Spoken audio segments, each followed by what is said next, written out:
Welcome back to Garden Theory, everyone.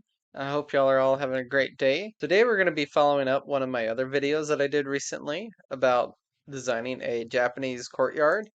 And so today we are here in Minecraft, and I have built over the course of 1 or 2 days this kind of poor example of a residential house. And I'll have a link to the video of which house um, in real life that I designed this off of. It was off of a Pacific style of house that has this kind of U shape. If you look at it from up here, it makes this letter U shape with the interior courtyard, which was the premise for our Japanese design that we did. And if you haven't seen that video, I definitely recommend watching it before you watch this one, just to give you a little bit more context and what we're going to be doing today. So if you haven't watched that, go ahead and click the link above my head and go watch that video and then come back right here and we're going to take that design that we made and add it to Minecraft into this very space that I'm in, as well as designing a few other things.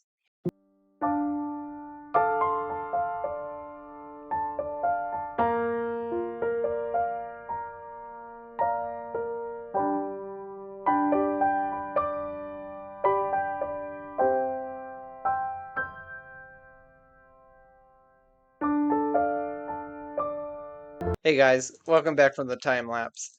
We have done it. We have created this Japanese courtyard based off of our original landscape design.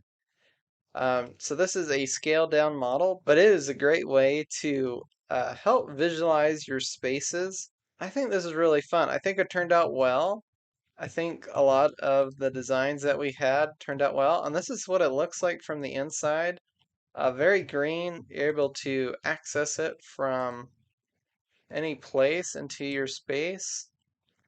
Imagine having such a nice garden space right outside your door here. So that's kind of what we're picturing. Some kind of space. This is kind of almost the focal point for the entire home since the whole home wraps around it. So every part of the house, you look inside the space. And so I think it turned out really good. This is kind of my first time doing something like this where I'm taking things that I know into a game like this without any kind of like tutorial or anything like that. Because a lot of the builds I do are from tutorials or from ideas from other people, but this is 100% my build, and I think it turned out really nice. So we did this first part, and now we are gonna go ahead and do the rest of this. I think that'll be kind of fun to do the rest of the landscape for this home. So this side is going to be the driveway. So I'm going to build the driveway on this side. So most of it's going to be the front here. We're going to finish this small, narrow side yard and then a little bit of a backyard right here. So that is the game plan. So we're going to go into a time lapse and we're going to build the rest of this thing. So we'll see ya.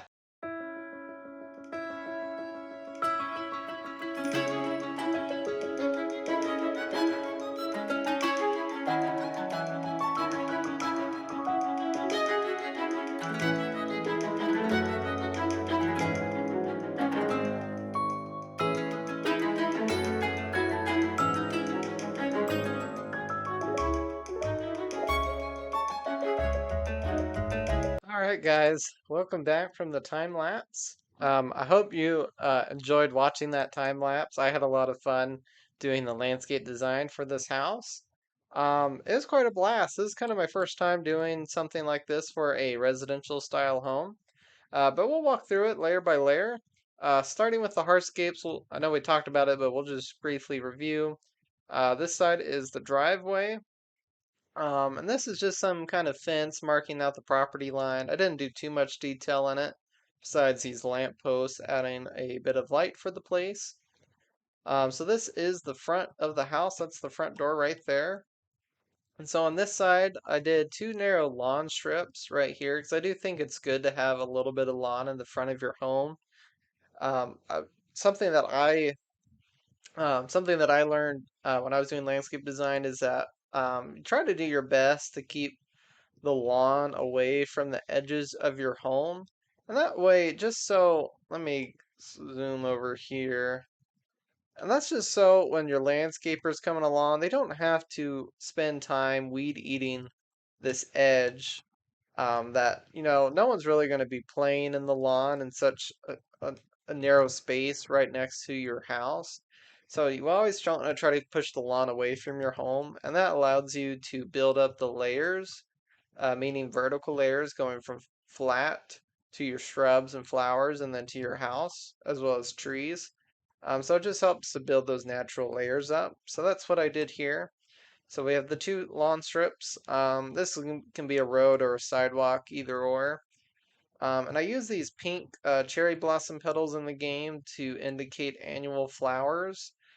And then we have this hedge here to help block off this side access we have to the backyard.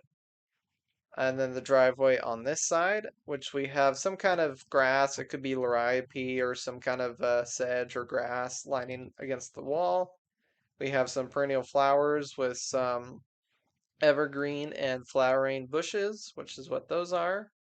And then if we come to the side, this is where I decided to make these into stepping stones through a flower bed. So we have our shrub hedge border on this side to help make it feel a bit more private and intimate.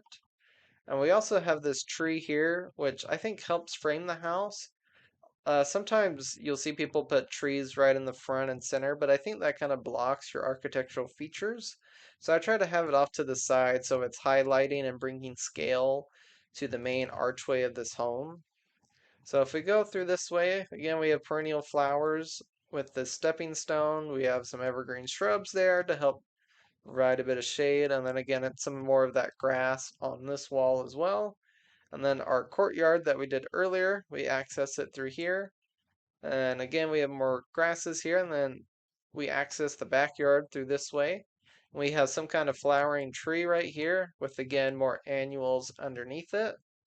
And we have given it a proper tree ring as well, so we don't have the lawn going up to the tree. And then we did a small patio back here. So this is the back door. So a small patio.